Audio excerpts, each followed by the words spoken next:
The cabin of the Gulfstream G650 was silent, save for the hum of engines and the arrogance of one man. Harrison Pembroke thought he owned the sky. He thought the woman pouring his champagne was nothing more than the help, a faceless nobody he could humiliate for sport. He leaned in, a smirk twisting his face, and spat a complex Japanese phrase at her, expecting a blank stare. He expected her to crumble. Instead, she stopped. She looked him dead in the eye. And when she opened her mouth, the words that came out didn't just silence him, they destroyed his entire future. You are not going to believe who she really was.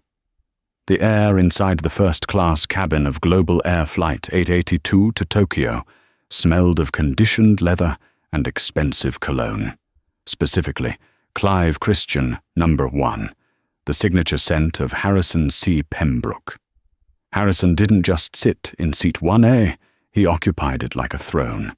At 34, he was the youngest managing partner at Obsidian Equities, a New York hedge fund notorious for gutting family-owned businesses and selling off the scraps.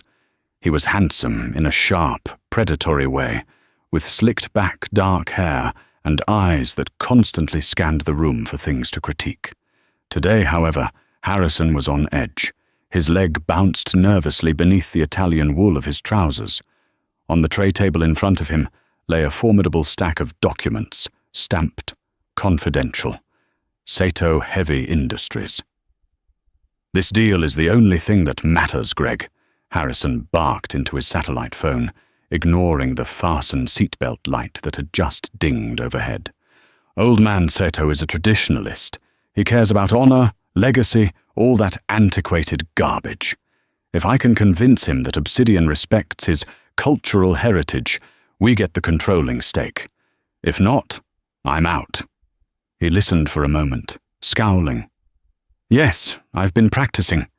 I hired that tutor from Kyoto, didn't I? I'm going to walk into that boardroom, bow at exactly 45 degrees, and speak to him in his own tongue. It's a power move, Greg.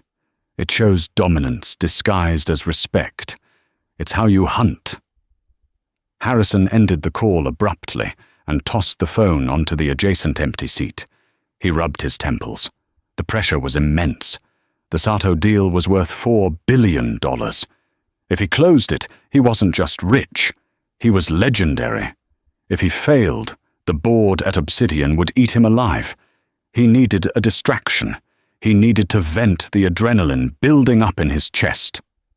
"Excuse me," he snapped, not looking up, snapping his fingers in the air. "Service?" A flight attendant materialized almost instantly. She was young, perhaps 24 or 25, with light brown hair pulled back into a severe regulation bun. Her uniform was immaculate, but Harrison didn't notice that. He only saw the name tag, Sarah. "Yes, Mr. Pembroke." Her voice was soft, professional, and utterly devoid of accent. She was the picture of generic service, invisible, efficient, and, in Harrison's mind, completely insignificant. "I've been waiting for my drink for 3 minutes, Harrison lied. He had boarded 2 minutes ago. "I asked for a scotch, neat, single malt. Do you know what single malt means? Or do I need to draw a diagram?" Sarah didn't flinch. She didn't apologize profusely, nor did she look rattled. She simply nodded. "I have your Glenfiddich 50-year-old right here, sir." I was allowing it to breathe for a moment, as per the sommelier's recommendation. She placed the crystal tumbler on a linen coaster, with precise, delicate movements. Harrison stared at the glass. He felt a flicker of annoyance. He wanted her to be flustered. He wanted to see the panic in her eyes, the fear of a powerful man displeased. Instead, she was calm. Too calm. "I didn't ask for the sommelier's opinion," Harrison sneered, picking up the glass. "I asked for a drink. Next time, be faster, and fix that scarf. It's crooked." It wasn't crooked. Sarah touched the silk knot at her neck anyway. "My apologies, Mr. Pembroke. Will there be anything else before takeoff?" Harrison looked her up and down, his eyes narrowing. He saw a waitress, a servant, someone who fetched things for men like him. He had no idea that the woman standing before him had a master's degree in international economics from Stanford, or that she had spent the last 3 years navigating complexities he couldn't even fathom.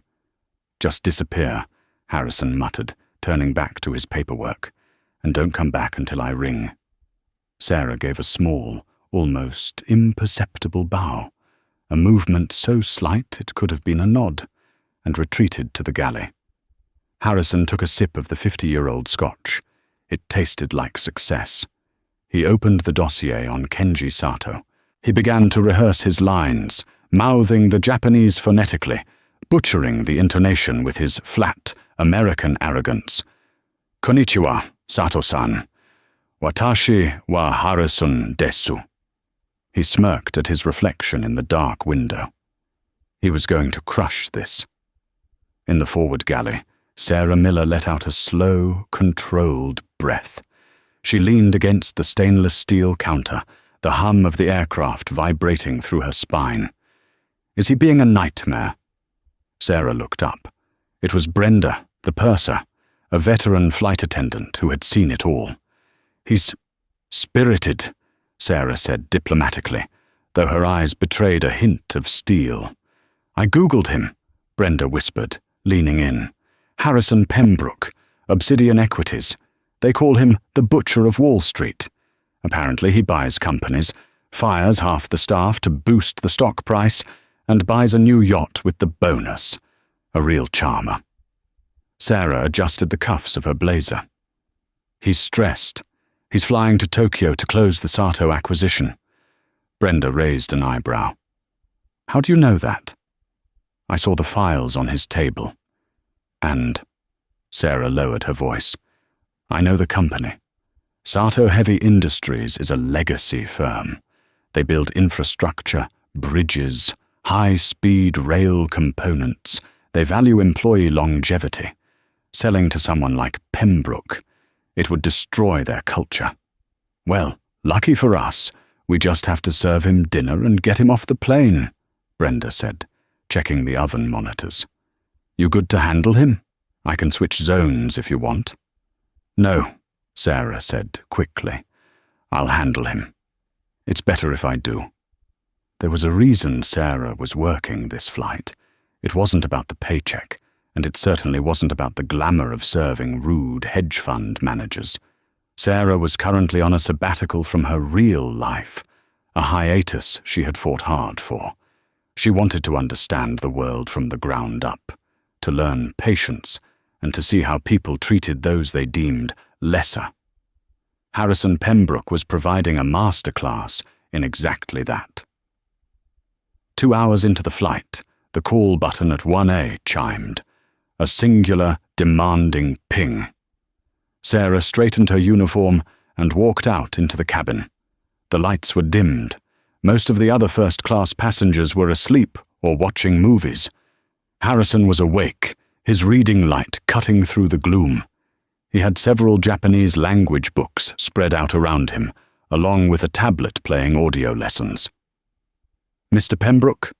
Sarah approached softly. Harrison held up a hand, silencing her. He was listening to a phrase on his tablet, muttering it back. Where wa anata? No." He ripped his headphones off and threw them down. "This language is impossible. Why can't everyone just speak English?" He looked up at Sarah, his eyes red-rimmed and irritated. "I need food. Something authentic. I need to get my palate ready. What Japanese options do you have?" "We have a kaiseki menu available, sir," Sarah said. "It features a starter of simmered octopus, followed by Wagyu beef and seasonal vegetables."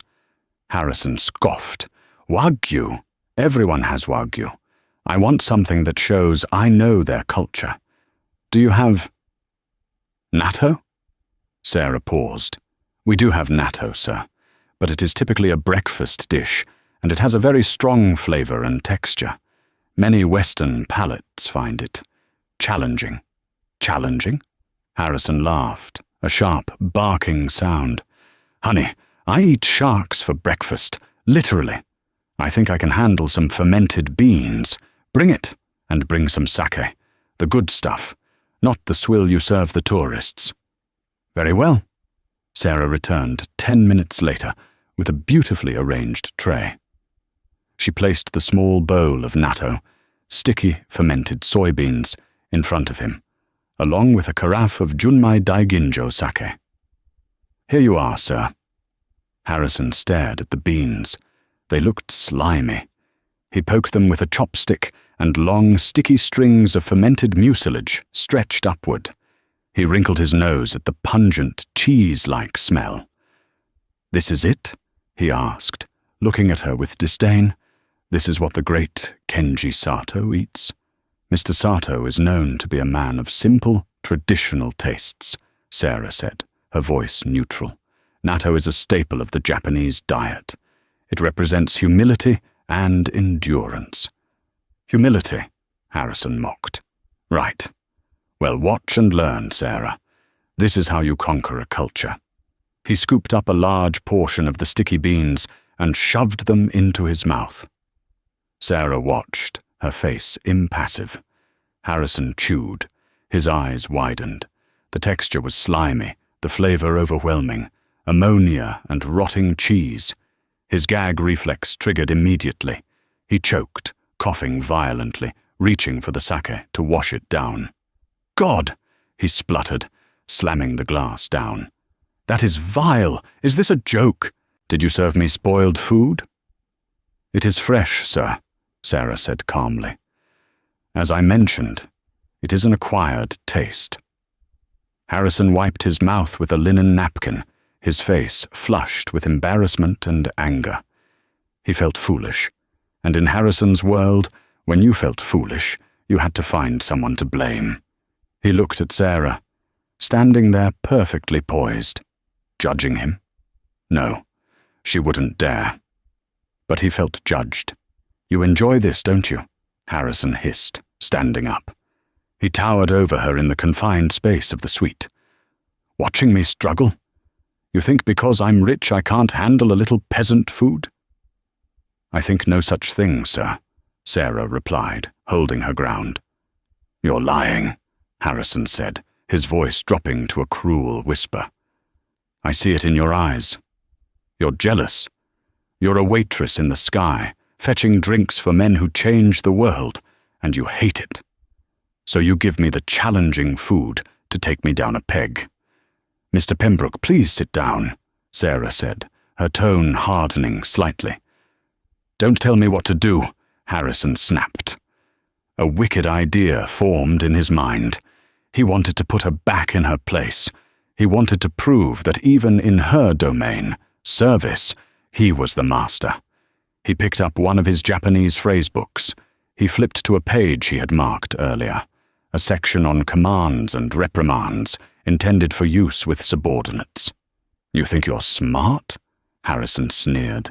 Let's see how much you really know about the world. He stepped closer, invading her personal space. The air in the cabin seemed to freeze. Since I'm going to Japan, I should practice giving orders to the help in their language. Let's see if you can understand your place. He cleared his throat, looked at the phonetic pronunciation, and prepared to deliver the line that would change everything. The cabin air seemed to thin, sucking the oxygen out of the space between them. Harrison Pembroke stood with his feet planted wide, the stance of a man who had never been told no without firing the person who said it. He held the cheap paperback phrasebook like a weapon, his finger jabbing at a sentence, highlighted in red. He wanted to break her composure. He needed to see the cracks in the porcelain mask of her professionalism. It was a sickness in him, a need to assert dominance whenever he felt a flicker of insecurity, and the incident with the natto beans had made him feel insecure. Well, Harrison goaded, his voice dripping with mock encouragement. I'm waiting. If you serve flights to Tokyo, surely you know the basics, or are you just a pretty face pushing a cart? He looked down at the book again, squinting at the phonetics, then looked her dead in the eye. He didn't just want to order a drink. He wanted to use the language to belittle her, to remind her of the hierarchy. He chose a phrase meant for feudal lords speaking to peasants, a phrase so archaic and rude that no modern Japanese person would use it unless they were looking for a fight. "Oi, omae," Harrison barked, butchering the vowels. "Sake, motekoi, imasugu." "Hey you, bring sake. Right now." It was crude. It was aggressive. It lacked the honorifics that were the spine of the Japanese language. It was the verbal equivalent of snapping a whip. Harrison grinned, waiting for the confusion.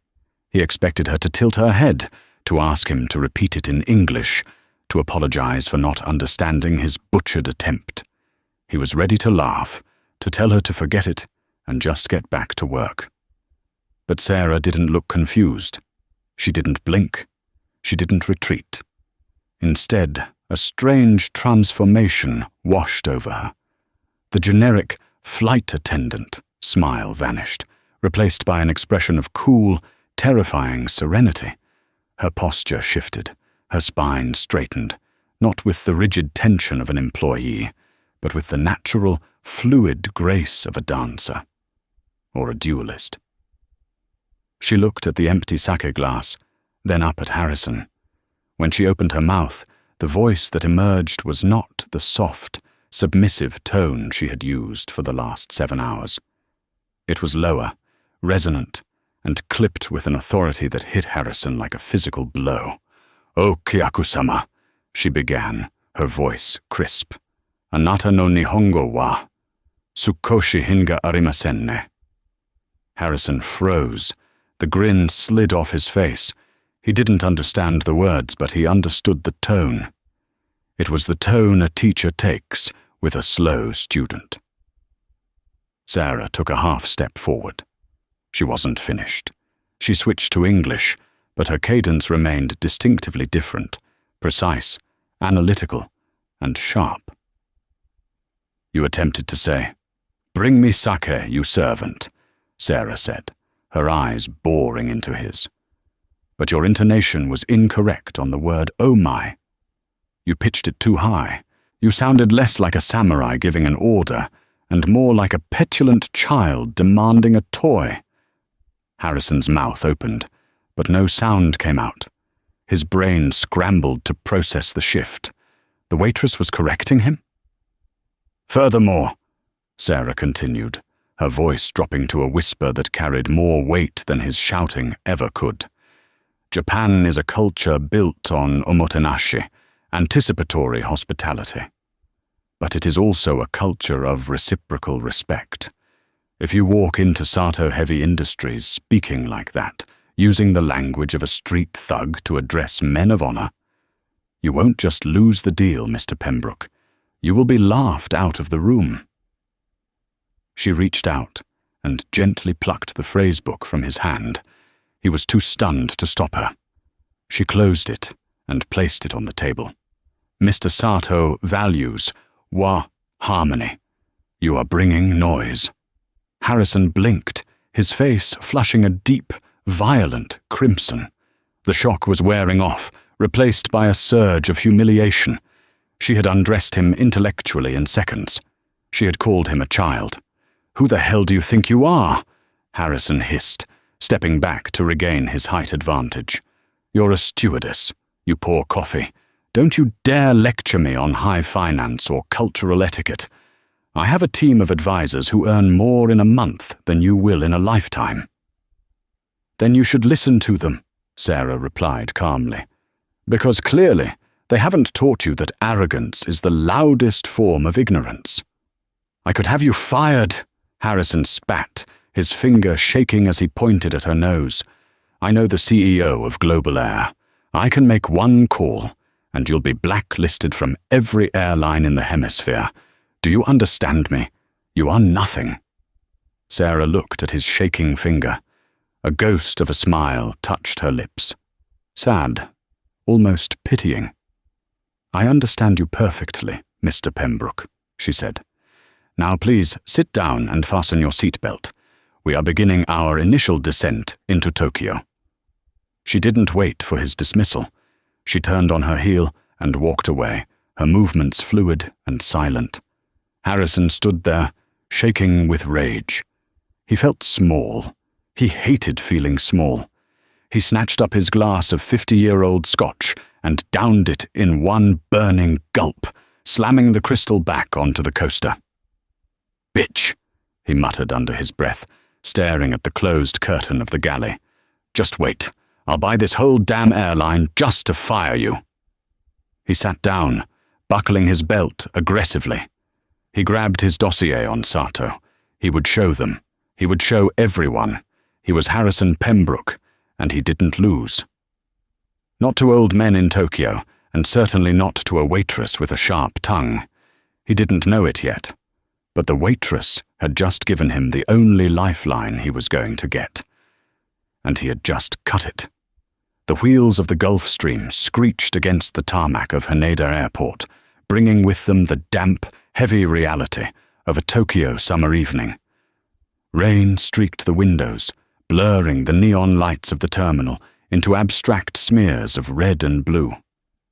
Harrison was the first off the plane. He didn't say goodbye to the crew. He didn't look at Sarah as he stormed past the galley, his Toomey leather carry-on gripping his hand like a bludgeon. He marched down the jet bridge, his phone already glued to his ear. "I'm on the ground," he barked to his Tokyo liaison. "Get the car around. I want to be at the hotel in 45 minutes. And get me a different translator for tomorrow. The one you hired sent me bad materials."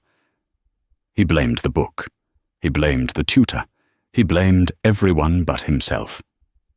As he cleared customs, bypassing the lines thanks to his diplomatic-level clearance procured by Obsidian's legal team, he felt the city's energy hit him. Tokyo was a machine, efficient, fast, ruthless. It was his kind of town. A black Mercedes Maybach was waiting for him at the curb. A driver in white gloves bowed as the automatic door slid open. Harrison slid in, instantly insulated from the humidity and the noise. "The Ritz-Carlton," Harrison ordered. "And don't spare the gas." As the car merged onto the Shuto Expressway, winding through the futuristic skyline of Minato Ward, Harrison gazed out at the Tokyo Tower, glowing orange in the distance. He felt his confidence returning. He was in his element now. Luxury, speed, power. The incident on the plane felt like a fever dream, a momentary lapse. She was just a bitter employee, he told himself. Probably lived in Japan for a year teaching English and thinks she's an expert. Forget her. Meanwhile, back at the tarmac, the scene was quite different. The rest of the crew was boarding the crew bus to take them to their designated hotel near the airport, but Sarah didn't join them. "You sure you don't want to come for karaoke?" Brenda asked, zipping up her raincoat. "We're going to that place in Roppongi. It's going to be a mess, but a fun mess." Sarah smiled, shaking her head. She had changed out of her uniform. She wore a simple, elegant trench coat over a cream-colored cashmere sweater and dark trousers. Her hair was down, cascading over her shoulders in soft waves, softening the severity of her earlier appearance. "Not tonight, Brenda," Sarah said. "I have family obligations." "Family?" Brenda blinked. "I thought you were from Ohio." "I have family everywhere," Sarah said evasively, winking. "You guys have fun. I'll see you on the return leg on Thursday." "All right, mystery girl. Be safe." Brenda boarded the bus. Sarah stood alone on the wet pavement for a moment, watching the bus pull away. She took a deep breath of the Tokyo air, tasting the ozone and the rain. It smelled like home. A moment later, a sleek, black Lexus LS 600H pulled up silently to the curb next to her. It was not a taxi. The license plate was a single digit, a sign of immense status in Japan. The rear door opened, and an older Japanese man in a dark suit stepped out. He held an umbrella, rushing to cover Sarah. "Oju-sama," the man said, bowing deeply, much deeper than the driver had bowed to Harrison. "Welcome home. Your grandfather has been anxiously awaiting your arrival." Sarah bowed back, a gesture of genuine respect. "Thank you, Tanaka-san. I hope I haven't kept him waiting too long." "Not at all," Tanaka said, ushering her into the car.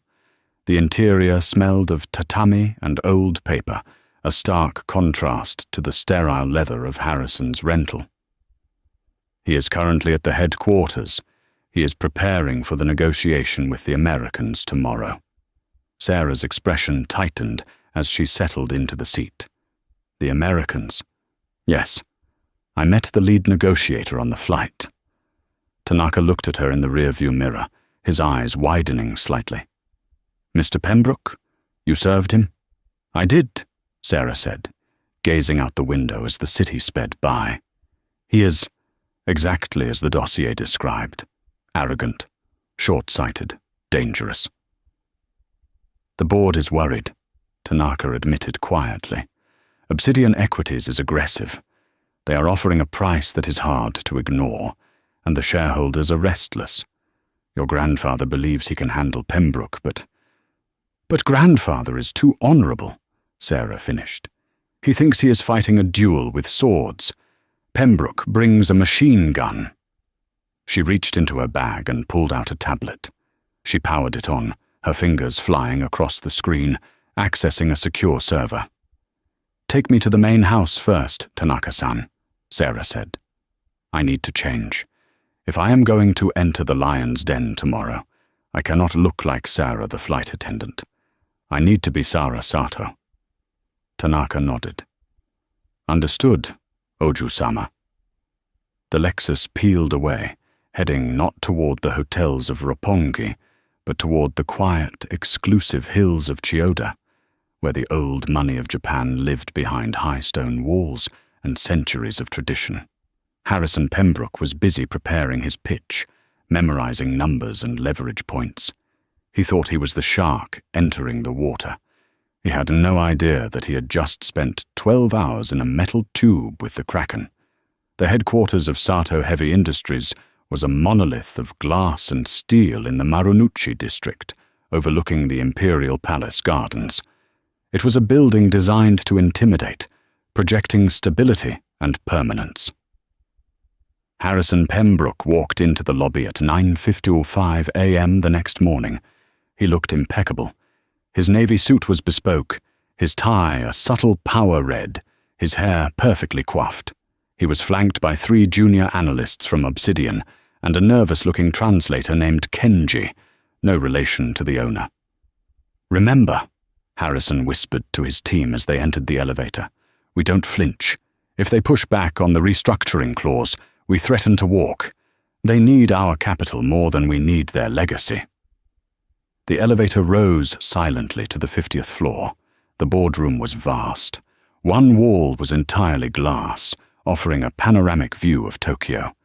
In the center of the room sat a long table made of a single slab of ancient cedar.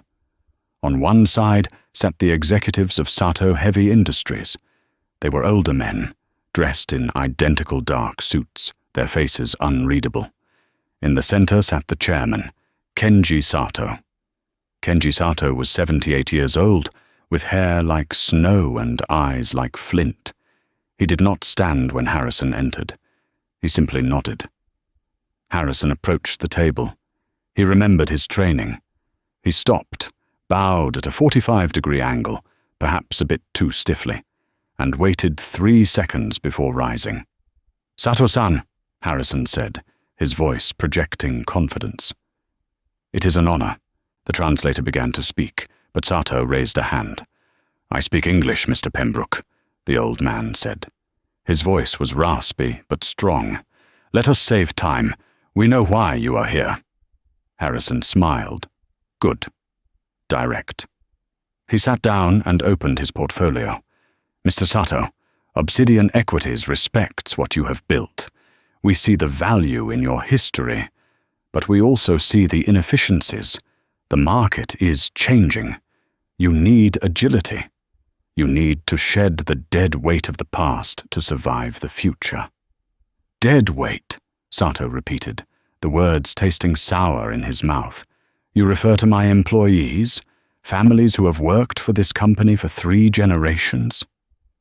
I refer to redundant assets, Harrison corrected smoothly. We are proposing a partnership that will triple your stock value in 18 months. We bring capital, technology, and global reach. All we ask for is control of the board to implement the necessary modernizations. The negotiation dragged on for an hour. Harrison was relentless.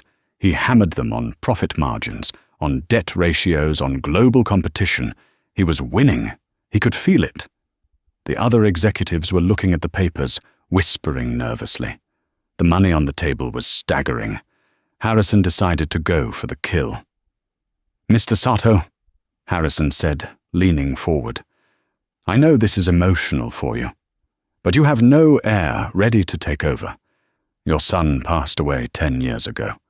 Who will lead this company into the next century? Let us be the stewards of your legacy. Sato remained silent for a long moment. He closed his eyes. It is true, Sato said softly. I have no son, and I am old. Harrison suppressed a smile. Got him. However, Sato opened his eyes, a glint of steel returning to them. I do not make these decisions alone. I have a partner, a consultant who understands the intersection of your world and mine better than anyone. Harrison frowned. A consultant? We weren't told of any other stakeholders. She has been away, Sato said, observing, learning. She arrived last night. Sato pressed a button on the intercom. Send her in. Harrison checked his watch, annoyed. Great. Some McKinsey consultant is going to come in and try to justify their fee by nitpicking my deal. The heavy double doors at the end of the room clicked open. Harrison turned in his chair, ready to intimidate whoever walked through. He prepared his bored billionaire face. The woman who entered stopped the breath in his throat. She was wearing a sharp, tailored white suit that screamed power. Her hair was pulled back, but not in a bun, in a sleek, high ponytail that swung with purpose. She wore stilettos that clicked rhythmically on the hardwood floor. She carried no notes. She carried only herself. Harrison stared. The face was familiar. The eyes? He knew those eyes. But the context was wrong. This wasn't a woman who fetched scotch. This was a woman who owned the distillery. It was Sarah. But it wasn't Sarah, the flight attendant. The uniform was gone. The submissive posture was gone. In its place was an aura of absolute command. She walked to the head of the table, standing to the right of Kenji Sato. She placed a hand on the old man's shoulder, a gesture of affection and protection. "Gentlemen," she said. Her voice was the same one that had dressed him down on the plane, rich, authoritative, perfect English. "I apologize for the delay. I had to review the contract proposal this morning." Harrison stood up, his chair scraping loudly against the floor. "You—" He pointed a finger, then realized how foolish he looked, and lowered it. "What is this? Is this a joke?" Sarah turned to him. Her gaze was cool, detached. She looked at him not as a passenger, but as a bug on a windshield. "Mr. Pembroke," she said, nodding slightly, "it is good to see you again. I trust the rest of your flight was comfortable. Did the NATO agree with you eventually?" The Japanese executives stifled gasps. They looked from Sarah to Harrison. "You know this woman?" one of Harrison's analysts whispered, terrified. "She was the damn waitress," Harrison blurted out, his composure shattering. "She was serving me drinks yesterday on flight 882. Kenji Sato let out a low, rumbling chuckle. "Mr. Pembroke," Sato said, "allow me to introduce my granddaughter, and the heir to Sato Heavy Industries, This is Sarah Sato." Harrison felt the blood drain from his face. The room started to spin. Granddaughter. Heir. "Sarah has spent the last 2 years working in every division of our company," Kenji continued, pride radiating from him. "From the factory floor to logistics. And for the last 6 months, she has been working in the service industry, specifically on the routes that bring our Western partners to Tokyo. She wanted to understand the character of the men who wish to buy our family's legacy." Sarah Sato smiled, but it didn't reach her eyes. She picked up Harrison's proposal, the one he had spent months crafting, and held it up. "I have been observing you, Harrison," she said, using his first name with a deliberate lack of respect. "I watched how you treated the gate agents. I watched how you spoke to the ground crew. And of course, I experienced firsthand how you treat those you believe are beneath you." "That," Harrison stammered, sweat breaking out on his forehead. "That was a misunderstanding. I was stressed. It was a long flight. You can't base a $4 billion deal on airline service." "On the contrary," Sarah said, dropping the proposal onto the table with a heavy thud. "How a man treats a waiter tells you everything you need to know about his character. It tells you how he will treat his employees, his partners, and his contracts when things get difficult." She leaned in, placing both hands on the table. "You spoke of cultural heritage earlier, Harrison. You tried to impress my grandfather with your Japanese." She switched to Japanese, looking at her grandfather and the board. "Oji-sama, kono otoko wa hin ga nai. Watashi tachi no isan wo mamoru kachi wa arimasen." "Grandfather, this man has no class. He is not worthy of protecting our legacy." Kenji Sato nodded solemnly. Sarah turned back to Harrison. "I told you on the plane, Mr. Pembroke. You bring noise. We value harmony." Harrison looked around the room. The faces of the Japanese executives had hardened. The respect was gone. He was an outsider again, a rude, barbaric outsider. "Now," Sarah said, pointing to the door, "please leave, before I have security escort you out. And Harrison." She waited until he looked at her, his eyes full of defeat and shock. "Try the natto again on your way home. It builds character. God knows you need it." The elevator ride down from the 50th floor of Sato Heavy Industries took less than 60 seconds, but for Harrison Pembroke, it felt like a descent into hell. The silence of his 3 junior analysts was deafening. They stared at the floor, at the ceiling, anywhere but at him. They knew. The smell of blood was in the water, and in the cutthroat world of high finance, once you started bleeding, you were already dead. Harrison stormed through the lobby, ignoring the polite bows of the reception staff. He burst out into the Tokyo rain, his mind racing, trying to reconstruct the narrative. He needed to spin this. He needed to get ahead of the story before the market opened in New York. "Get the car!"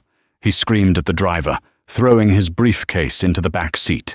"We're going back to Haneda, now!" As the Maybach tore through the wet streets, Harrison ripped his phone from his pocket. His hands were shaking so badly he could barely unlock the screen. He dialed Greg, the senior managing partner at Obsidian Equities, his mentor and the man who had greenlit this acquisition. "Greg," Harrison said, his voice breathless, trying to sound authoritative but failing. "We hit a snag. Old man Sato is senile. He's irrational. He wouldn't even listen to the valuation." There was a pause on the line, a long, cold static. "I know, Harrison," Greg said. His voice was devoid of warmth. "I just got off the phone with Sarah Sato." Harrison's stomach dropped. "She called you? When?" "I just left the room." "She didn't call me," Greg corrected. "She video-conferenced the entire board of directors. Apparently, while you were busy playing the ugly American on your flight over, she was compiling a competency report on you. She sent us a recording, Harrison." "A recording?" Harrison felt the bile rise in his throat. "Of what? The meeting?" "No, of the plane ride," Greg said. "Cabin security footage, audio logs. She owns the data because Sato Heavy Industries provides the black box components for that specific jet. We saw you, Harrison. We saw you scream at a service worker. We heard you use a slur. We heard you bragging on the phone about how you were going to gut the company and screw the old man." Harrison went numb. The car seemed to shrink around him.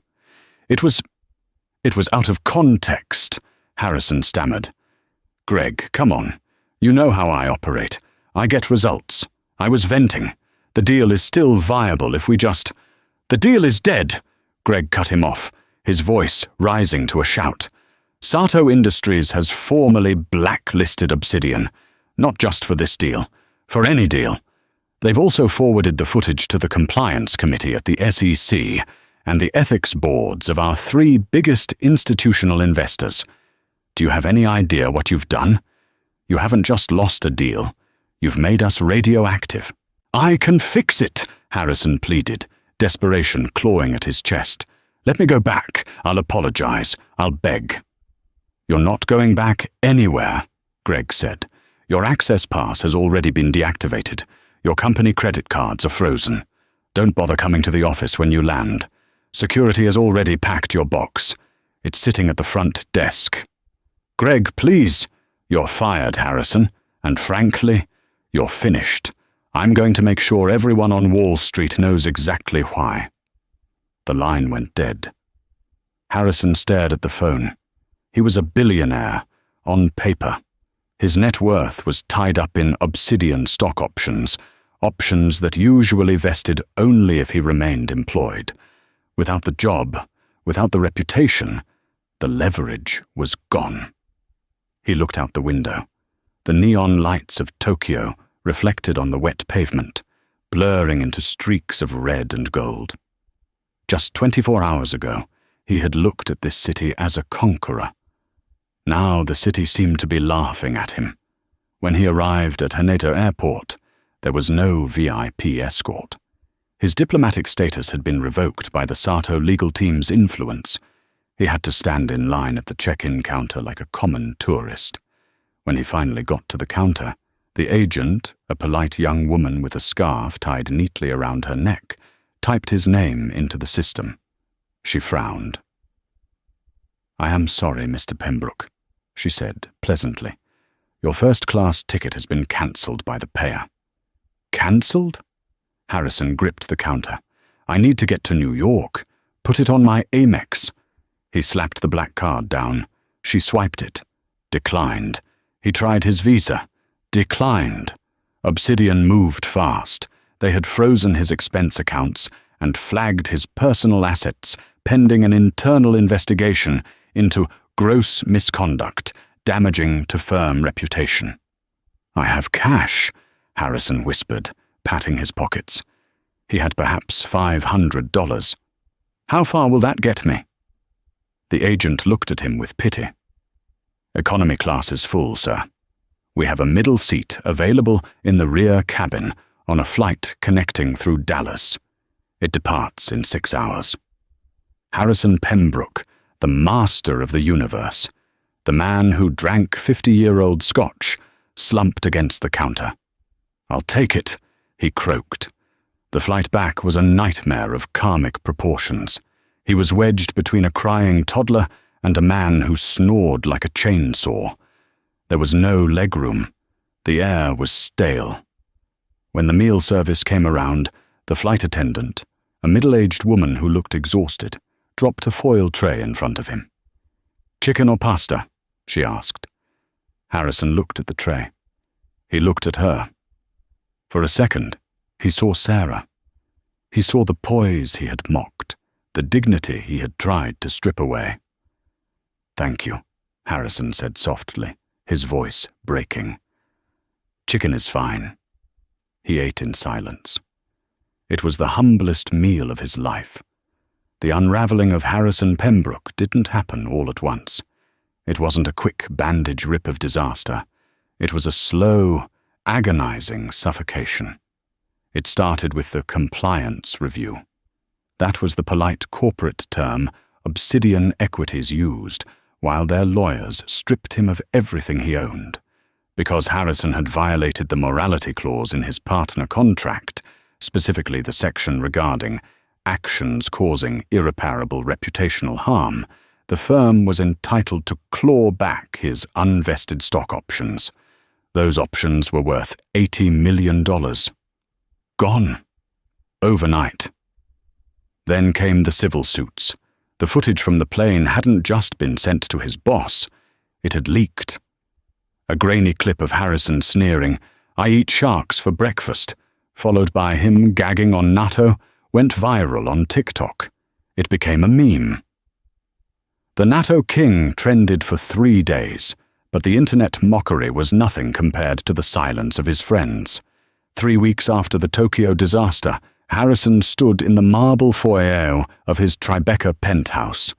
Movers were crating up his art collection, a Basquiat sketch, and 2 Warhols. He wasn't selling them to buy a new house. He was liquidating them to pay his defense team. His phone rang. It was Brad, his college roommate and a VP at Goldman Sachs. Harrison picked up, desperate for a friendly voice.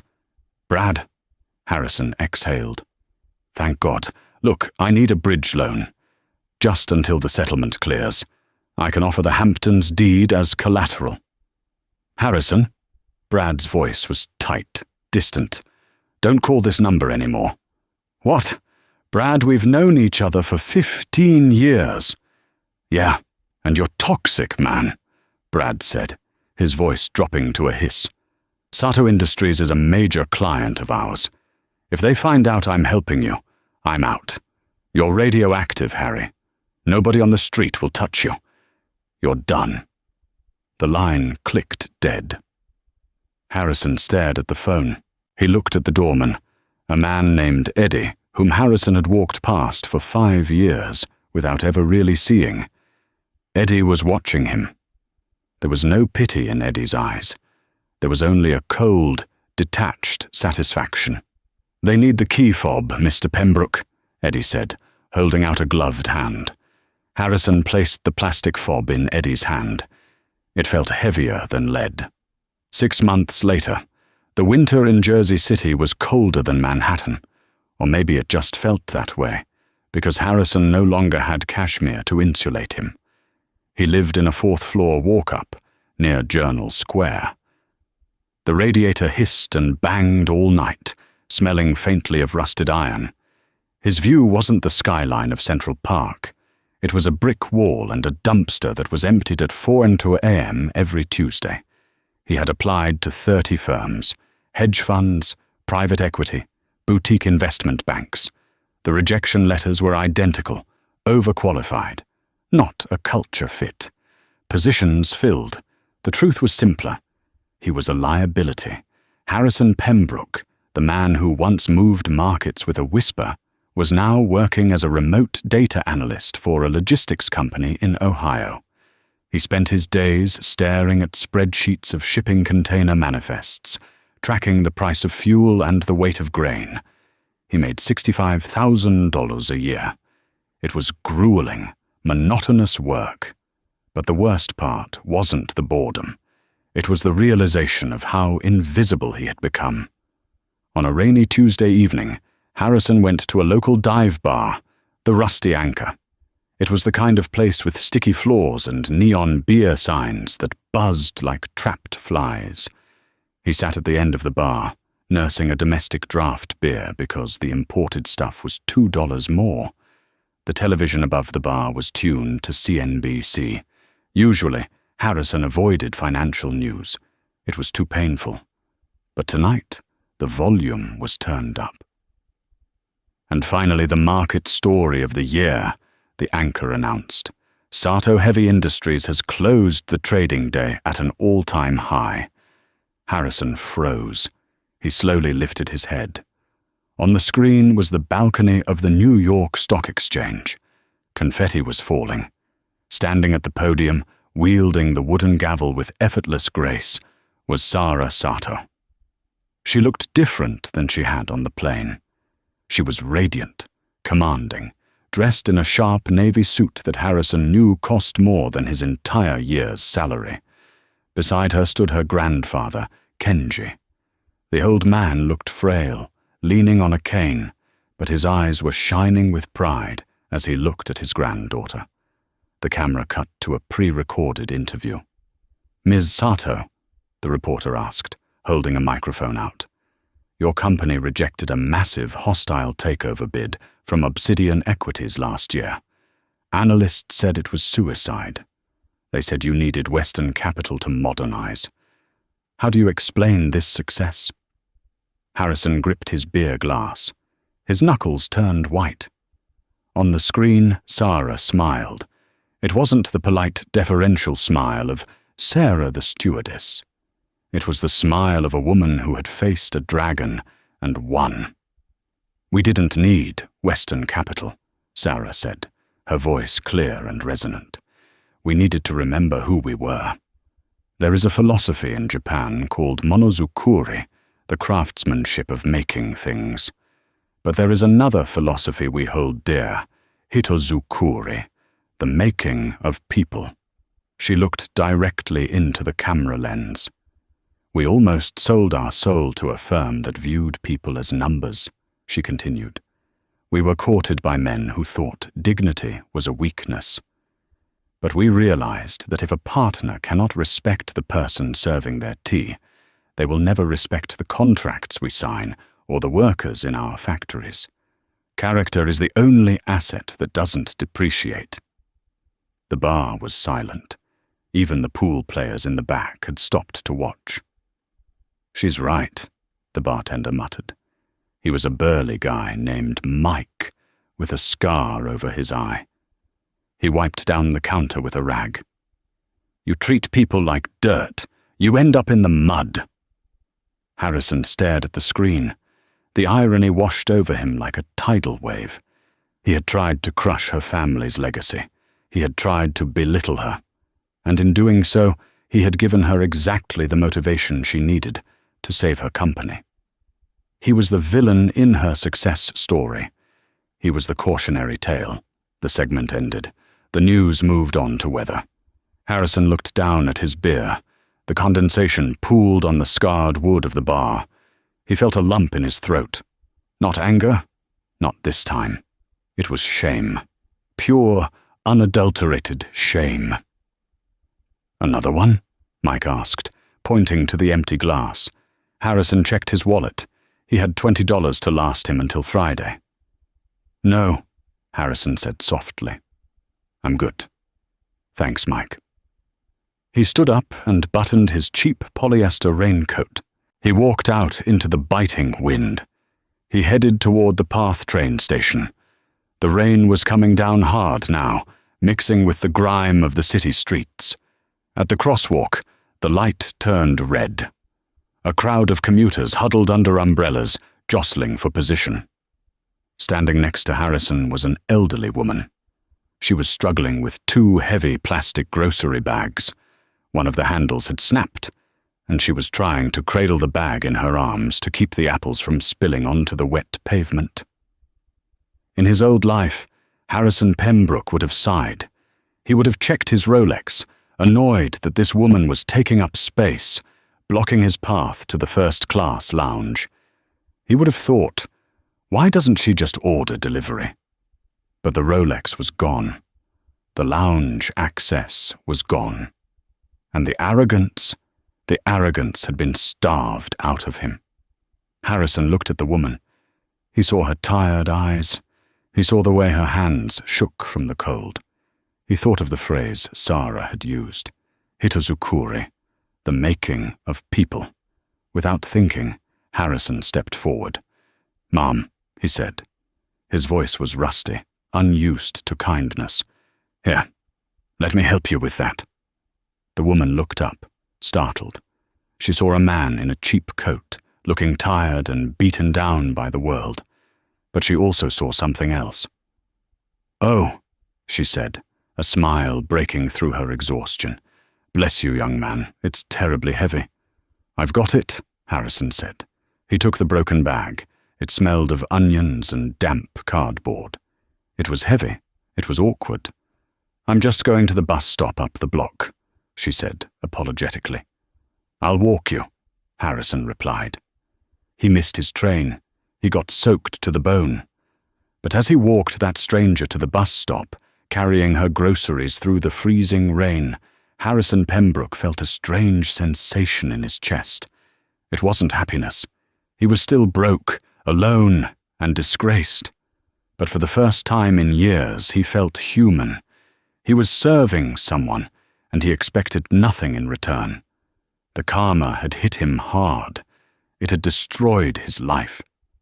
But as he watched the bus pull away, Harrison realized that Sarah Sato hadn't just saved her company that day on the plane. In a way, by destroying the monster he had become, she might have just saved him too. Harrison turned his collar up against the wind and began the long walk home. He had work tomorrow, and for the first time he was going to be on time. What a journey. Harrison Pembroke thought his bank account made him a king, but he learned the hard way that money is just paper if you don't have a soul. Sarah Sato didn't just win a business deal. She taught a masterclass in dignity. She proved that true power isn't about who you can command, it's about who you can respect. Harrison lost his millions, but in that final moment in the rain, he found something much more valuable: his humanity. It's a brutal lesson, but a necessary one. If this story resonated with you, please hit that like button. It really helps the algorithm share this message. And don't forget to subscribe and turn on notifications. We have a new story coming next week about a corrupt judge who pulls over the wrong driver. You won't want to miss that one. Do you believe people like Harrison can truly change, or do they only become humble because they got caught? Let me know your thoughts in the comments below. Thanks for watching, stay humble, and I'll see you in the next video.